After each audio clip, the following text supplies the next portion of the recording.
Hello po, magandang tanghali guys. Nandito tayo ngayon sa Dasmariñas, Cavite. Sa isang residential golf course. Kasi mayroong mga bahayan dito sa compound ng golf course area. Medyo malalaki yung bahay nila rito. At saka medyo may kalayuan din. Kaya medyo tsaga-tsaga lang. Ang oras pa lang ngayon sa hapon na mga mag-alas 12:30 na pala. Magandang hapon po mga guys, at kadi-deliver lang po natin dito sa ating location. Pabalik na po tayo ngayon kung sakasakali baka makakuha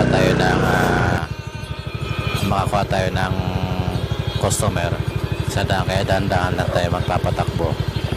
Kaya nakikita nyo po, napapansin nyo, wala pa siyang kabahayan kasi isa siyang golf course. Sa tingin ko dinidevelop pa lang siya, pansamantala ginawang golf course. Medyo pinapamahal yata yung lupa dito, pero maganda yung lugar. Malayo siguro, parang malayo sa baha kasi mataas ang area na to. Medyo malapit siya sa barangay Langkaan, Dasmariñas, Cavite. Kaya hindi ko sigurado kung ano eksaktong barangay na nakasakop nito, pero maganda ang lokasyon.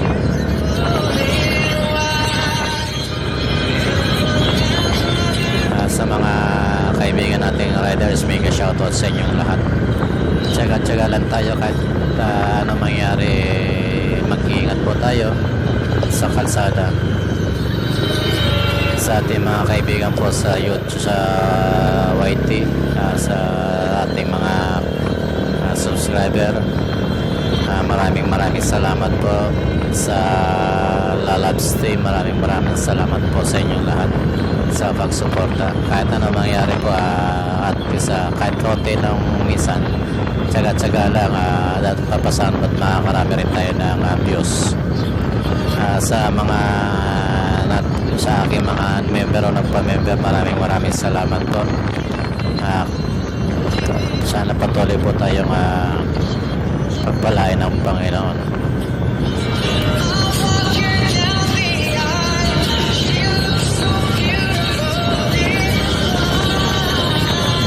Nasa loob pa rin po tayo ng isang golf course area, residential golf course. Medyo malayo-layo tong pinuntahan natin. Madaya yung mga customer natin kasi ang ginagawa nila, yung pin kung saan nila gusto i-pin, doon lang ang bayad niyan Biruin mo, almost 5 kilometers pa mula doon sa guardhouse hanggang doon sa bahay ng ating customer.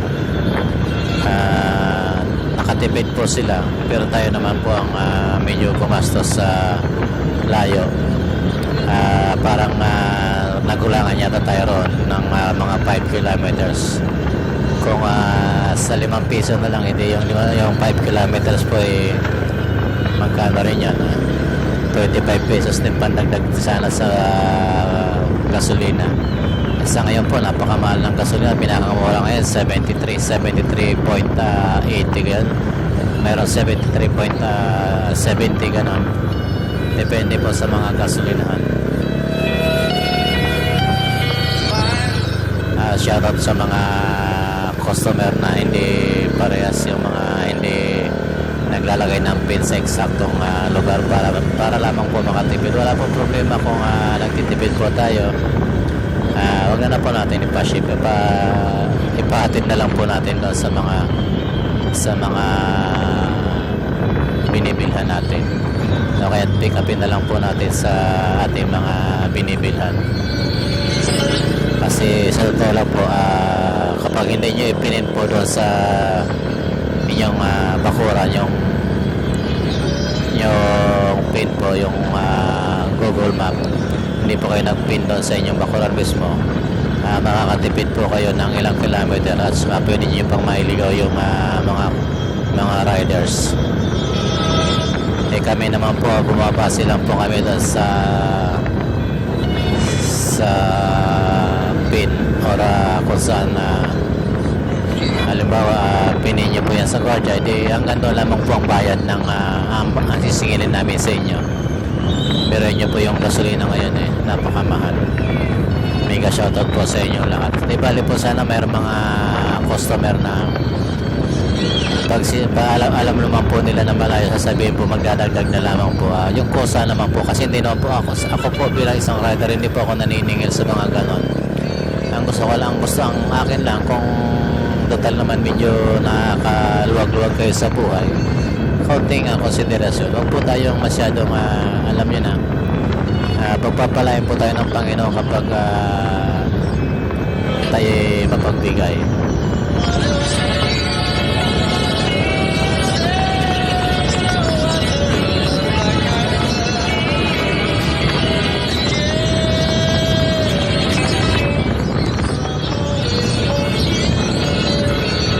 Kasi po yung kagaya po nito, papasok po 5 kilometers plus palabas po 5 kilometers, sayang po sa 5 peso na lang, sayang ng 50 pesos.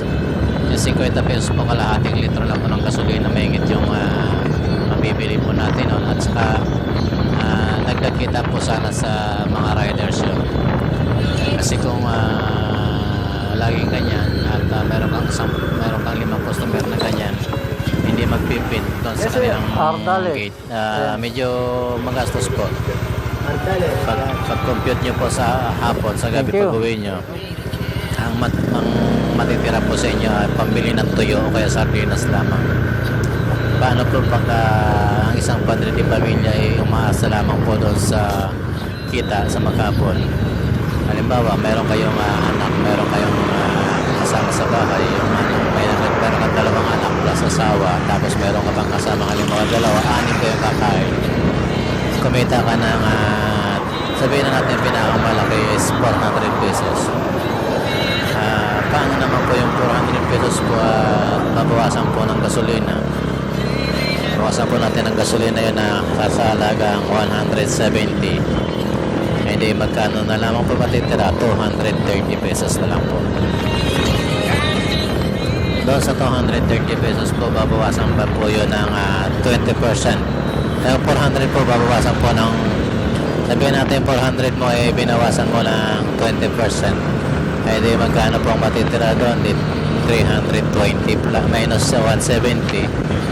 Di 150 na lamang po. Simple po, 150 ang matitira sa inyo. Yung po pinakamalinis yung kinita, 150. Siyempre po, kailangan nyo rin pong i-compute yung gastusin ng inyong sasakyan plus yung iyong pagkain sa maghapon.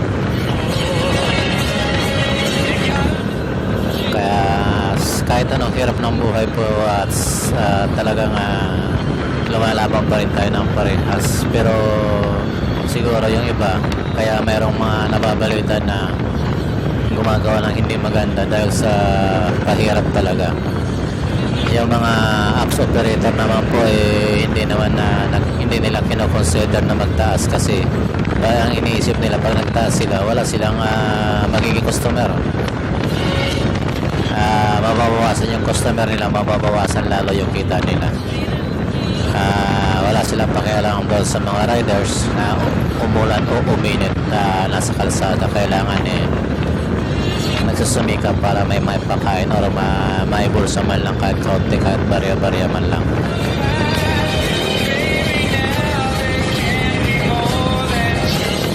Kaya po ngayon sa sobrang init at ganitong oras po yung mga 2 PM hanggang 3:30 PM, medyo napakainit yan.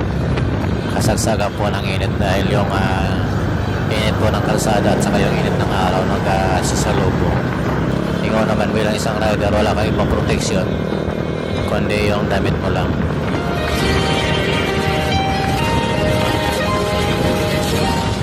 Dito na po tayo, papunta na tayo ito pong area na to Dasmariñas pa rin.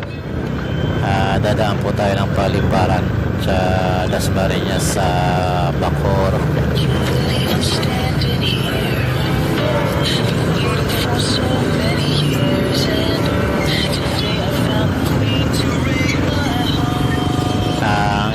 Ang inyong lingkod po ay dating OFW rin noong 2003 hanggang 2010 sa Kuwait. gusto rin naman po natin umalis ulit, pero napakahirap po ng sitwasyon sa ngayon kasi alam niyo naman na alam niyo naman yung mga nangyayari sa mundo, kaya wala tayong choice kundi magtiis. Sabi nga nila counting days lang, pero hindi na po counting yung pagtitiis. Halos 2 taon na tayo nagtitiis. Nawalan pa tayo ng regular na trabaho, tapos yung aking isang anak hindi na nakapagpatuloy sa kanyang pag-aaral gawa ng mga pangyayari, problema sa financial at saka problema din po sa kalusugan.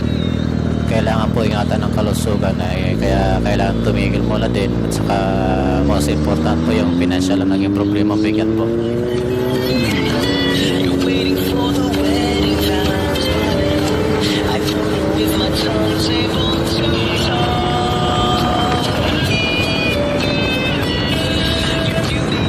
Ayan po, nandito na tayo sa Baliparan. Ito yung Baliparan, Dasmariñas. Yan, stop right lang, stop right lang po. Mamaya po bubo na po tayo. Almost nasa 23 kilometers yung ating tinakbo galing sa Muntinlupa papunta dito sa Dasmariñas, plus 5 kilometers, nasa 28 kilometers po. Bali 28, bali 32 kilometers po lahat yon. Pero ang binayaran po ng customer natin is nasa 22 kilometers lang or 23, kasi nga po yung pin niya nilagay niya lang sa entrance or sa gate ng security.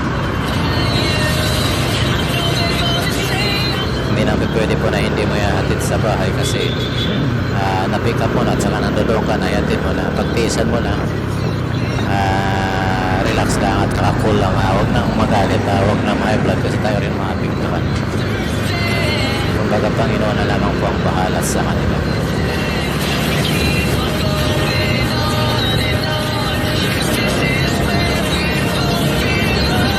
Hindi po natutulog ang Panginoon at lagi tayong naging nakasubaybay sa atin. Kaya sa lahat ng mga riders, ingat po tayong lahat, mga kaibigan. Sa lahat ng mga riders na araw-araw nakikibaka at lumalaban, ingat po tayong lahat. Bigyan lang po sa lahat ng ating mga kaibigan, mga subscribers sa YouTube, sa ating mga supporters. Thank you po sa ating mga kamag-anak na nag-YouTube. Laban lang.